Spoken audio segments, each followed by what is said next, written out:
Always the bright learning path में आप सभी का स्वागत है।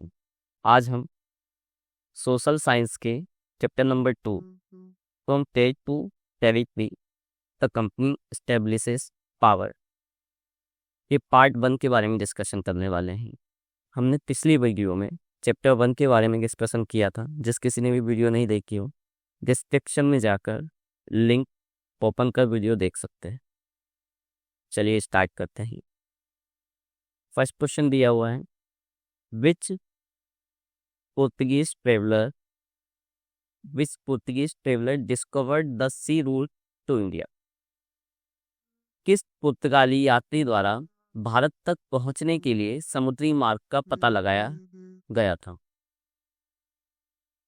पहले भारत को कोई नहीं जानता था। तब 1498 में एक Portuguese traveller Vasco da Gama Bharat आए थे समुद्री रास्ते से। तब भारत के बारे में पता चला था। In 1498, a Portuguese traveler Vasco da Gama discovered the sea route to India. 1498 में पहली बार भारत तक पहुंचने के लिए पुर्तगाल के यात्री वास्को डिगामा ने समुद्री मार्ग का पता लगाया था। ये है वास्को डिगामा। अब इन्होंने पता कैसे लगाया था? पहले प्लेन वगैरह नहीं चलते थे इस टाइम से, तो ये पुर्तगाल में रहते थे। यहाँ पर ये पुर्तगाल बना हुआ है। यहाँ से ये सी रूट से होते हुए अफ्रीका होते हुए ये अरेबियन एटलांटिक सी और अरेबियन सी से होते हुए इंडिया के कैलिकट कोचिन पहुंचे थे। तो फिर ये वापस चले गए थे और इन्होंने वापस जाकर पुर्तगाल में लोगों को बता दिया था कि इंडिया नाम का भी कोई देश है। तभी भारत पर पुर्तगालियों ने कब्जा किया, ब्रिटेन के लोगों ने कब्जा किया। सेकंड क्वेश्चन पे आते हैं। What changes took place in administration after the death of Aurangzeb in 1707? 1707 में औरंगजेब की मृत्यु के बाद शासन में क्या परिवर्तन आया? जब औरंगजेब मर गया उसके बाद क्या क्या परिवर्तन आया? पहले क्या होता था, इनकी पीढ़ियां चलती थी। पिता की डेथ हुई, बेटे ने कब्जा कर लिया, बेटे की डेथ हुई, उसके बेटे ने कब्जा कर लिया। लेकिन जब औरंगजेब की मृत्यु हुई उसके बाद क्या हुआ, ये जानना है हमें। After the death of Aurangzeb in 1707, many Mughal governors and strong wealthy zamindar began asserting their authority and establishing regional kingdom. 1707 में औरंगजेब की मृत्यु के बाद बहुत से मुगल सूबेदार, कौन सूबेदार, ये मुगल गवर्नर की जगह हम लोग सूबेदार भी लिख सकते हैं, ये जो ब्रैकेट में लिखा हुआ है, और बड़े बड़े जमींदार एंड वेल्दी जमींदार बेगन asserting there authority and establish regional kingdom. बड़े बड़े जमींदार अपनी ताकत दिखाने लगे। 1707 में जब औरंगजेब मरा या उसकी मृत्यु हुई उसके बाद बहुत से मुगल सूबेदार और बड़े बड़े जमींदार जो औरंगजेब के रहते हुए अपनी ताकत नहीं दिखा पाते थे क्योंकि औरंगजेब बहुत पावरफुल थे, पर जैसे ही उनकी मृत्यु हुई उसके बाद मुगल सूबेदार और बड़े बड़े जमींदारों ने अपनी ताकत दिखाई। अब ये औरंगजेब के बारे में देख लेते हैं। ये मुगल एम्पायर की फैमिली है। सबसे पहले बाबर 1526 से 1530 तक इन्होंने भारत पर राज किया। बाबर के बेटे हुमायूं, जब बाबर ने अपना राजपाट छोड़ दिया उसके बाद हुमायूं ने राजपाट किया। 1530 से 1556 हुमायूं ने राज किया। फिर हुमायूं के बेटे अकबर, जब हुमायूं ने छोड़ दिया राजपाट तो अकबर ने किया। अकबर ने 1556 से 1605 तक किया। उसके बाद अकबर के बेटे जहांगीर ने किया। 1605 से 1627 तक जहांगीर ने राजपाट किया। उसके बाद शाहजहां, जहांगीर का बेटा शाहजहां 1627 से 1658 तक शाहजहां ने किया।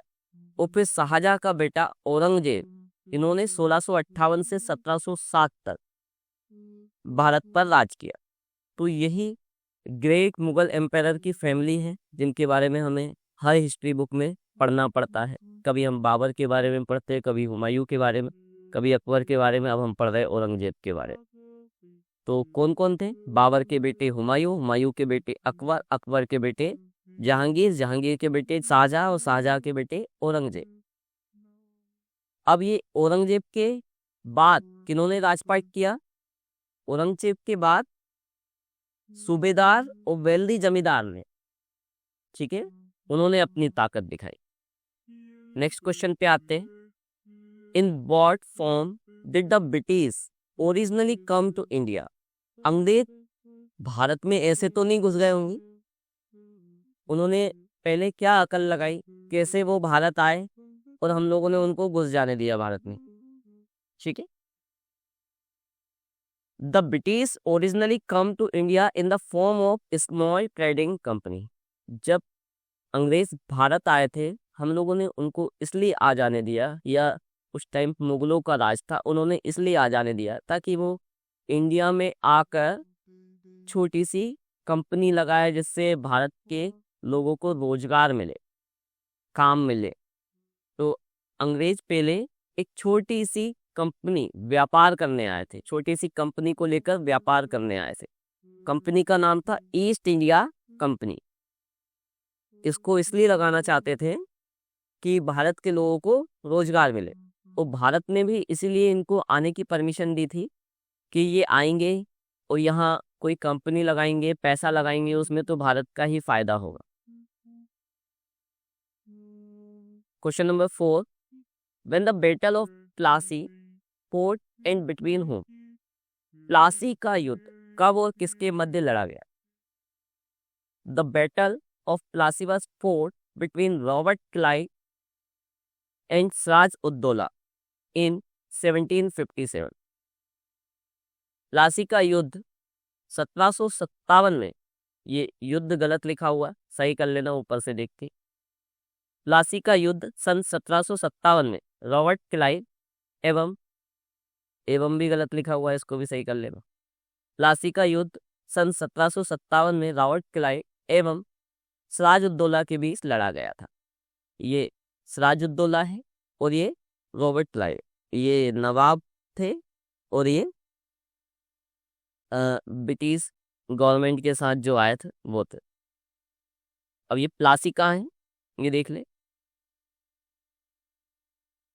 ये दिख रहा है प्लासी, वेस्ट बंगाल में है Plassey. Next, who is known as Shere Mysore? शेरे मैसूर के नाम से किसे जाना जाता है? टीपू सुल्तान को। Tipu Sultan was the known as Shere Mysore. Tipu Sultan को शेरे मैसूर के नाम से जाना जाता है, ये है टीपू सुल्तान। अभी AIMIM के अध्यक्ष ओवैसी जी भी इनके बारे में रैलियों में कई बार बताते रहते हैं। इनको शेर मैसूर क्यों कहा जाता है? क्योंकि उस टाइम पे जिस क्षेत्र में ये रहते थे, उस क्षेत्र में ये अंग्रेजों के सबसे बड़े दुश्मन माने जाते थे। मतलब इन्होंने अंग्रेजों की नाक में दम करके रखा हुआ था, इसलिए इनको शेर-ए-मैसूर कहा जाता था। ये मैसूर में रहते थे और मैसूर का शेर कौन? टीपू सुल्तान। अंग्रेज इनसे बहुत परेशान रहते थे, इसलिए इनको शेर के नाम से बुलाया जाता। Lion of Mysore. Next question, who led the British army in the battle of Buxar? Buxar का जो युद्ध हुआ था उसमें ब्रिटिश सेना या अंग्रेजी सेना का नेतृत्व, अध्यक्षता किसने की थी? हेक्टर मुनरो ने की थी। किसने की थी? Hector Munro. Hector Munro led the British army in the battle of Buxar. Buxar के युद्ध में अंग्रेजी सेना का नेतृत्व हेक्टर मुनरो ने किया था। ये है Hector Munro. When did company take Awadh under its control? Company ने अवध को अपने नियंत्रण में कब लिया? अब कौन सी कंपनी की बात हो रही है? अंग्रेज कौन सी छोटी सी कंपनी लेकर आए थे पहले? East India company. East India company लेकर आए थे और उन्होंने सबसे पहले, हमने फर्स्ट चैप्टर में पढ़ा था कि वो कंपनी लेकर कहाँ आए थे सबसे पहले? बंगाल में आए थे शायद। बंगाल में उन्होंने सर्वेक्षण किया था, सर्वे किया था। उसके बाद बंगाल में आकर वो ईस्ट अपनी कंपनी को लेकर बस गए थे। उसके बाद उन्होंने अवध को भी अपने कंट्रोल में ले लिया। द कंपनी टूक अवध अंडर इट्स कंट्रोल इन 1856। कंपनी ने अवध को अपने नियंत्रण में 1856 में लिया। ये अवध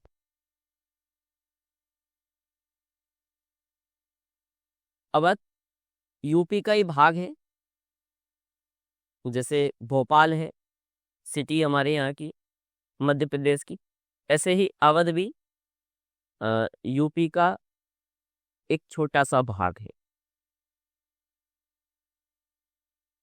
इन which war did the British defeat the Marathas? किस युद्ध में अंग्रेजों ने मराठों को पराजित किया? कब पराजित किया? कब मराठी लोग हार गए थे अंग्रेजों से?